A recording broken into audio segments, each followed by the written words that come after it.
Yo, yo, yo, what is going on? It is the Crazy Writer right here, right now, back with chapter 32 of my Invader Zim fanfiction.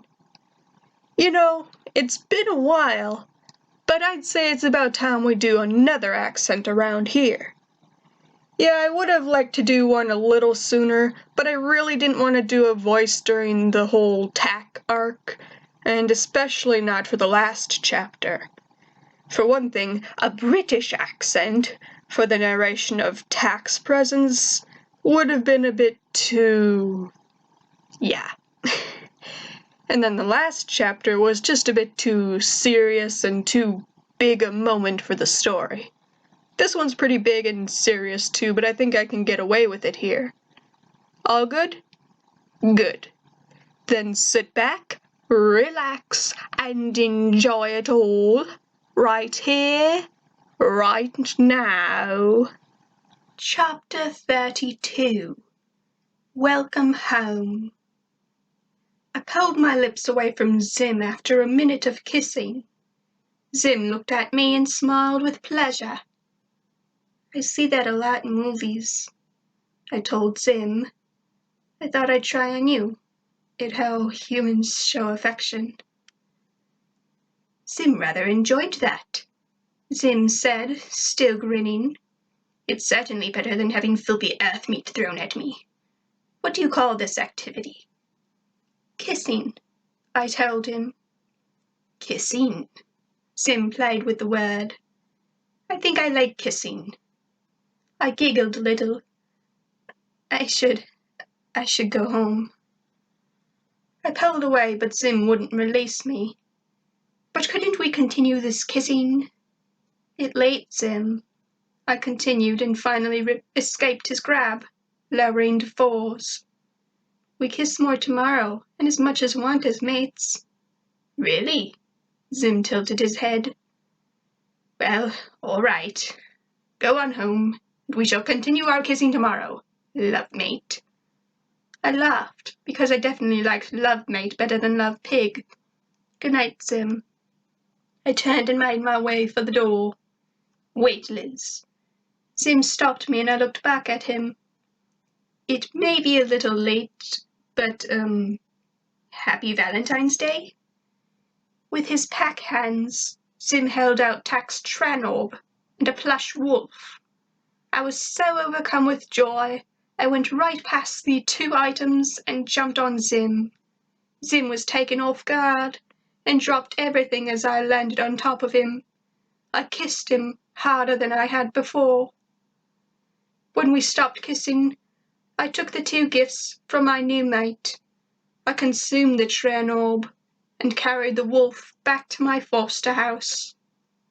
When I went to open the door, however, it wouldn't budge.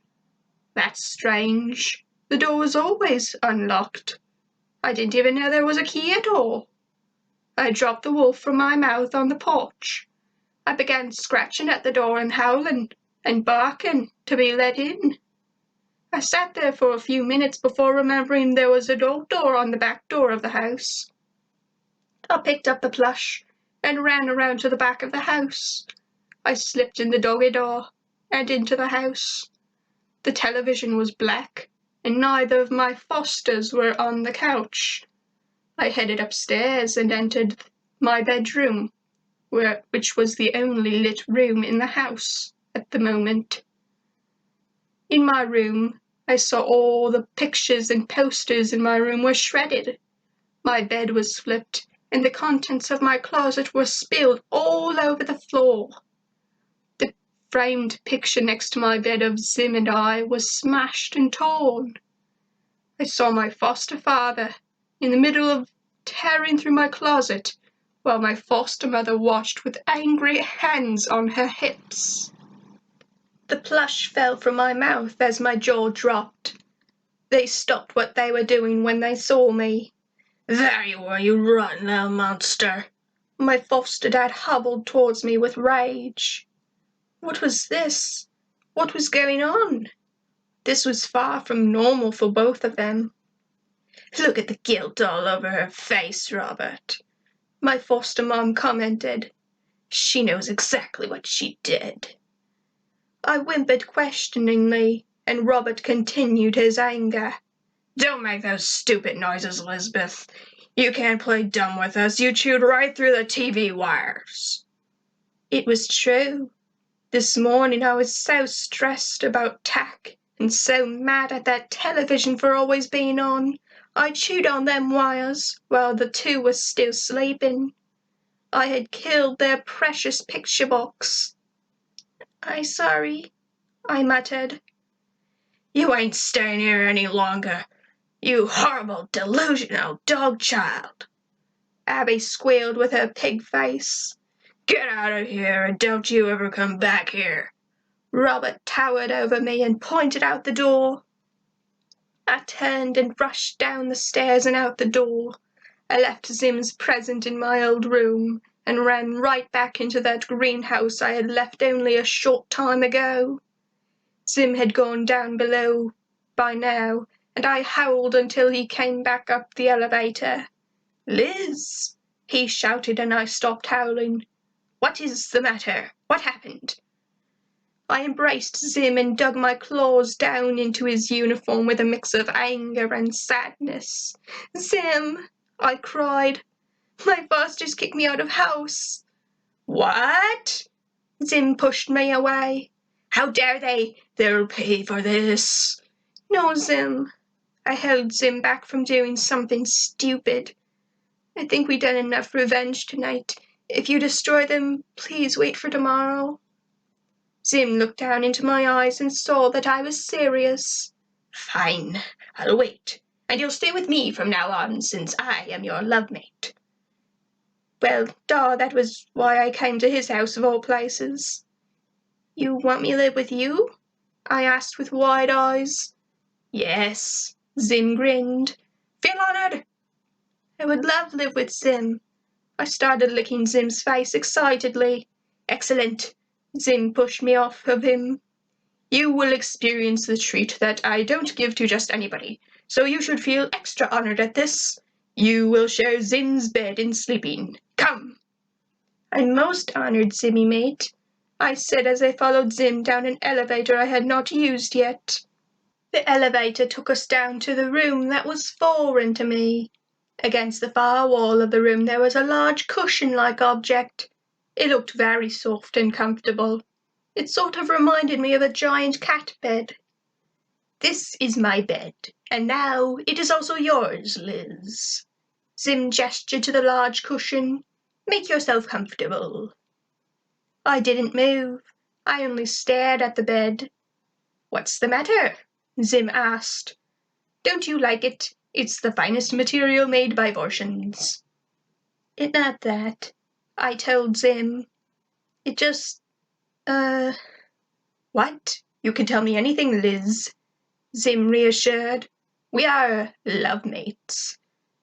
Well, I usually sleep, naked, I choked out. You do? Zim's antennas flickered upwards. Why would you do that? More natural and comfortable for me, I explained. I naked whole life until I 6.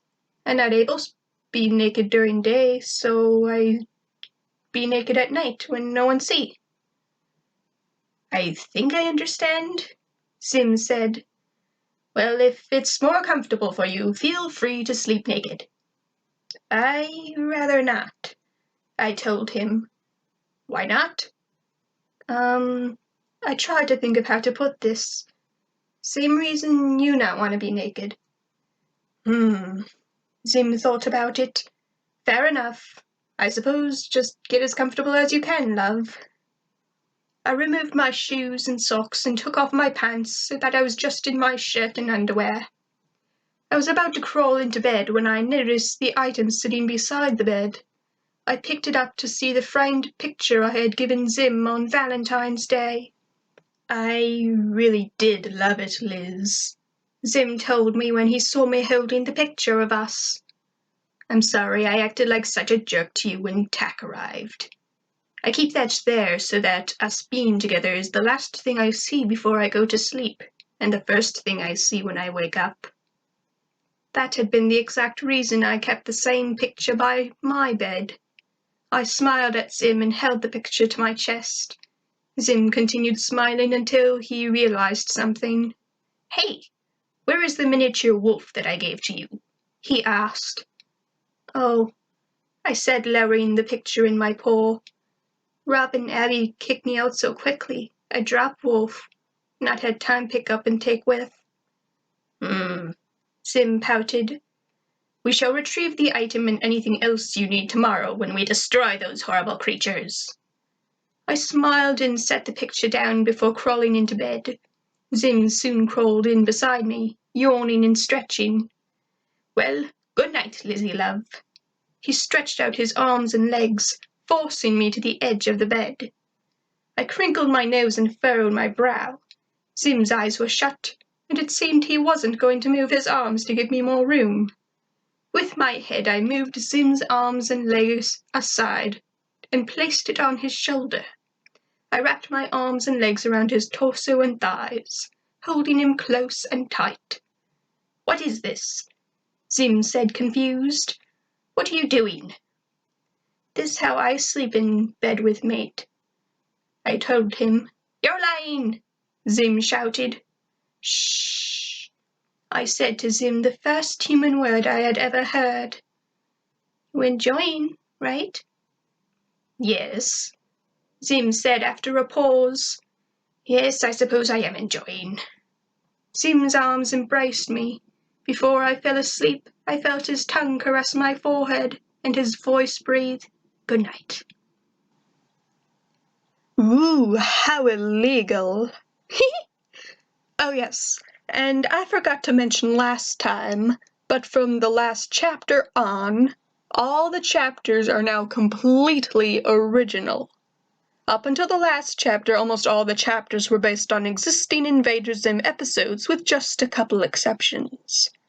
But from here on out, it's all me, baby. It's all my story. So now that we're all understanding on that, I will see you little darlings next time, and remember, keep your crazy.